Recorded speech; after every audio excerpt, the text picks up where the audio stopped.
Hello and welcome to all our viewers in Nigeria and around the world to AM News on Global Television. Coming to you live from the nation's capital, Abuja, I am Jumai Manson.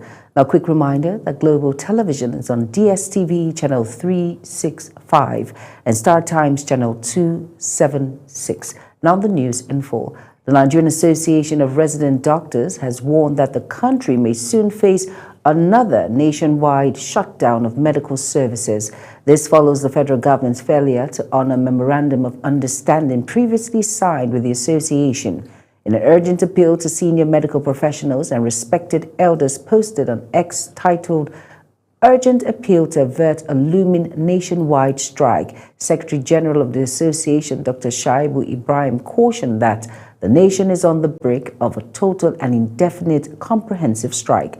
Now, the association said the strike would be the inevitable result of the Federal Ministry of Health and the federal government ignoring multiple deadlines for implementing the MOU signed with resident doctors.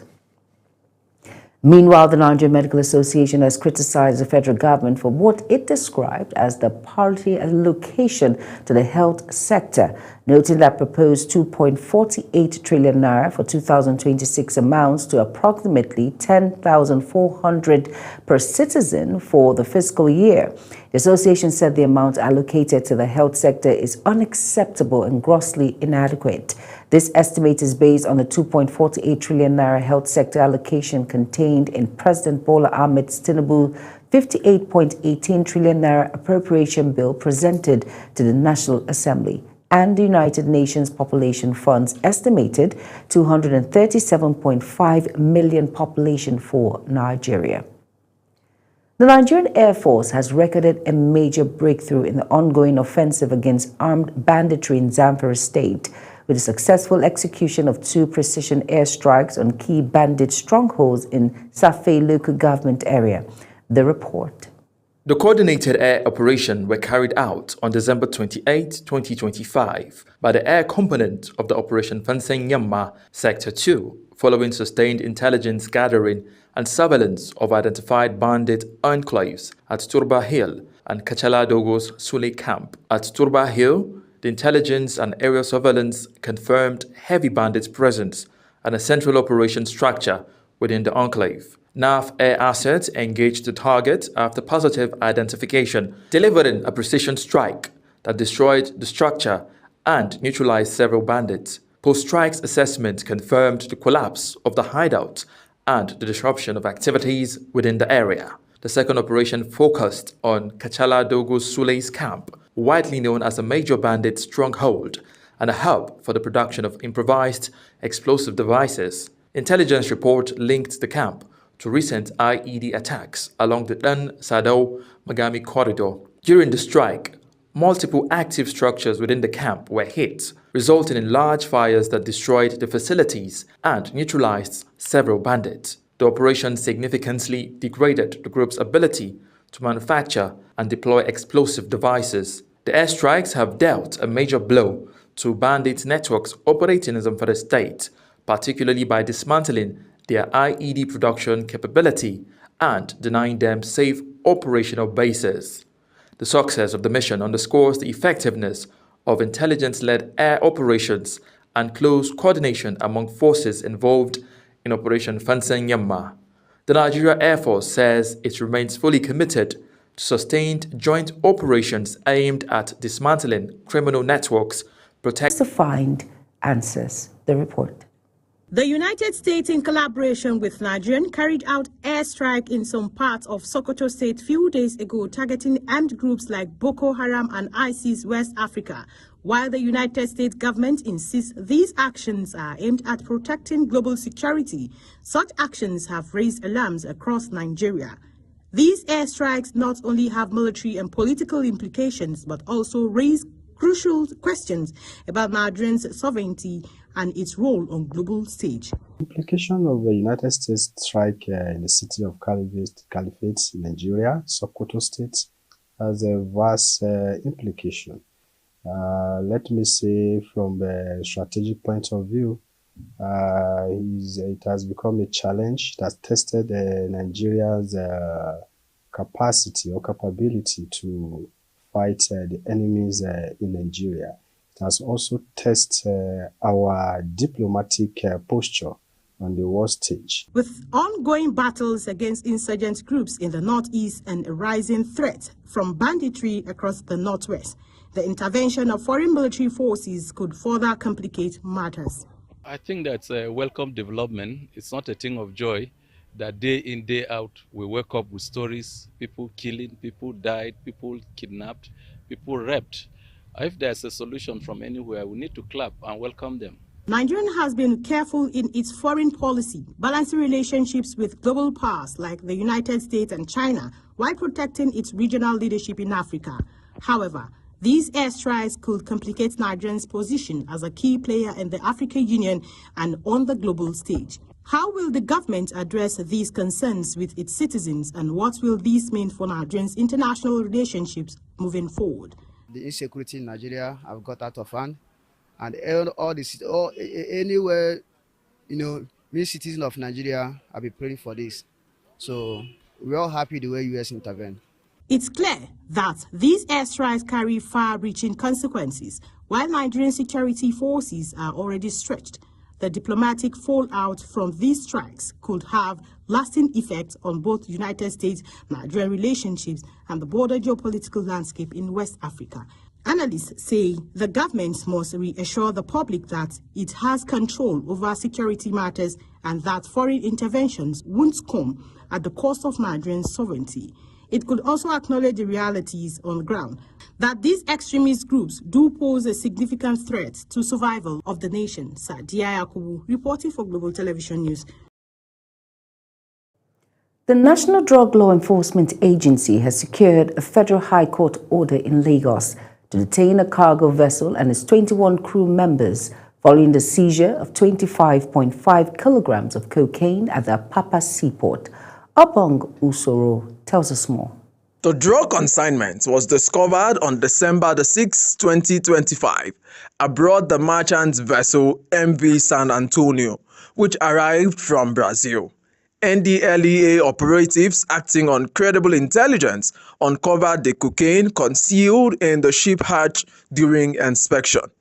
After the vessel fully discharged its cargo, the ship's captain and 20 other crew members of different nationalities were taken into NDLEA's custody while the seized drugs. This interception comes weeks after similar operations at the same seaport, where NDLEA officers seized about 20 kilograms of cocaine hidden in another Brazil-born vessel, MV North Bostrus, on November 16. Following the latest seizure, the NDLEA filed an ex parte application before the Federal High Court in Lagos, seeking the detention of the vessel and its crew in line with international maritime and legal procedures. Justice Frida Nkemakowa Ogazi granted the application, ordering the detention of MV San Antonio and the 21 crew members for an initial period of 14 days to allow the conclusion of investigation and the filing of criminal charges. The case has been adjourned to December 29, 2025. The chairman and chief executive officer of NDLEA, Brigadier General Mohammed Buba Marwa, retired, described the seizure as further proof of the agency's resolve to block international drug syndicates from using Nigeria as a transit or destination country.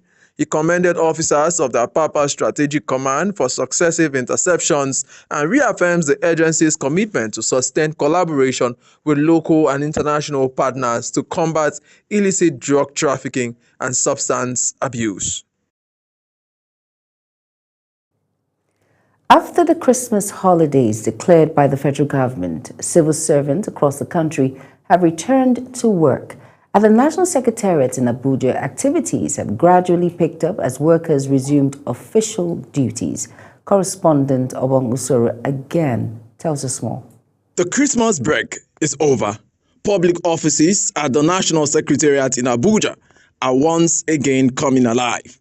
Following the federal government's declaration of public holidays to mark the Christmas celebrations, civil servants had been away from work, spending time with families and loved ones. As the office reopened, workers were seen arriving early, signing attendance registers, and settling into their various duties. although activities appeared low in some ministries and departments. While some offices recorded near full attendance, others experienced low turnout. Some workers attributed the situation to post-holiday fatigue and travel delays.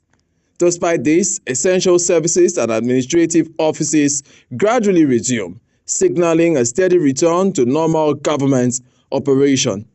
Ishmael Badamasi, a civil servant who spoke to us, said he is grateful for the holiday, but it's time to get back to work. This is a festive period, and many people travel home to go and celebrate Christmas and New Year. As you can see around the federal secretariat, not many have returned yet, but there are still few civil servants in the offices. Others who spoke said that some civil servants had traveled and may not resume until January 2026. Work have resumed. People and the office today, they came to the office. So the federal government gave the 25th and 26th of December as public holidays. Today we visited the Federal Secretariat here just behind me to check if civil servants are back to work. And for those who spoke to us, say yes, they are back to work today, being the 28th of December, but a lot of persons are not still at the office. Some are because they've taken their leave during this festive period, and some because they say there are nominal roles to play at the office. My name is Ubong Usoro for Global Television News. Thank you, Obong, for that report. Now, the Nigerian Meteorological Agency, NIMET, has predicted a sunny and cloudy atmosphere from Monday to Wednesday across the country. The NIMET's weather outlook released in Abuja envisaged sunny skies over northern region throughout the forecast period. The agency stated that sunny skies with a few patches of clouds are anticipated over the central region throughout the forecast period. You are watching the live broadcast of AM News. When AM News returns, Anthony Joshua injured in Nigeria car crash with 2 others dead. Details coming shortly, plus business and foreign stories on the other side of this break. Please stay with us.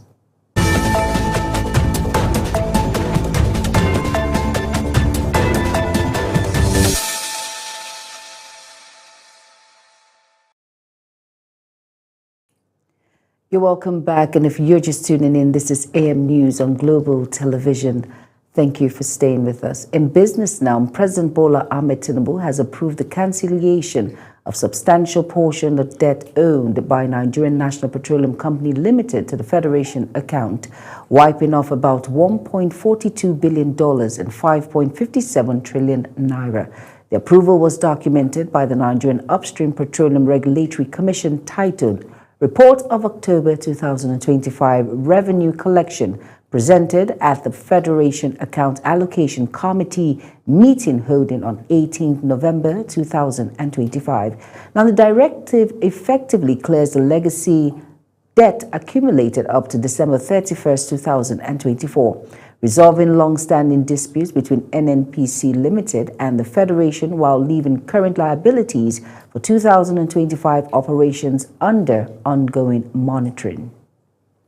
The Federation Account Allocation Committee has continued its investigation into the Road Infrastructure Tax Credit Scheme, as only 3 out of 7 participating companies have responded to requests for details on their involvement, expenditure, and project execution under the program. This was disclosed in a report of the FAAC Post-Mortem Subcommittee meeting for November 2025, which reviewed deductions made from the scheme between February 2024 and September 2025. The document indicates that the subcommittee wrote to the Federal Ministries of Finance and Work, the Federal Inland Revenue Service, as well as firms participating in the scheme. Data from the Central Bank of Nigeria indicates that the country's external reserves grew by $4.37 billion between December 23, 2024 and December 23, 2025. The data indicated that the reserves increased by approximately 10.75% within the period under review. As of Tuesday, December 23rd, the foreign exchange reserve stood at $45.24 billion, higher than $40.85 billion on the same day last year. The reserves have maintained an upward trajectory in the last few months of the year, although there were periods of decline. Over now to electricity distribution companies have commenced the distribution of prepaid meters at no cost to their customers, although it was gathered that the meters are largely for Band A and some Band B customers. This is coming a few weeks after the chairman of the Nigerian Electricity Regulatory Commission, Musili Oseni, accused the DISCOs of refusing to pick available meters for onward distribution to their customers. At the recently held 4th Nigerian Electricity Supply Industry Stakeholders Meeting in Abuja, Oseni revealed that there are currently 600,000 to 700,000 meters available in the country. On the foreign news now, Somalia is leading a growing international backlash against Israel over its recognition of Somaliland as an independent state. In a statement, the Somali Prime Minister office said the region is an integral, inseparable, and inalienable part of Somalia's sovereign territory and rejected Israel's recognition as unlawful. The African Union, the Arab League, Nigeria, Egypt, and a number of other countries and international organizations have condemned Israel's actions, saying they pose a serious threat to international peace and security. Hopes of peace in Eastern Democratic Republic of Congo are fading after a fresh clash erupted in the town of Uveria, rising concerns about fragility of recent diplomatic efforts. The violence comes just weeks after Rwanda and Congolese government reaffirmed their commitment to a U.S. brokered peace deal in Washington, despite the Rwanda-backed M23 rebel group not being a signatory to the agreement. Although the United States accused Rwanda of violating the deal and M23 announced it would withdraw, residents say rebel fighters have remained in Uvaria, some dressed in plainclothes or police uniform.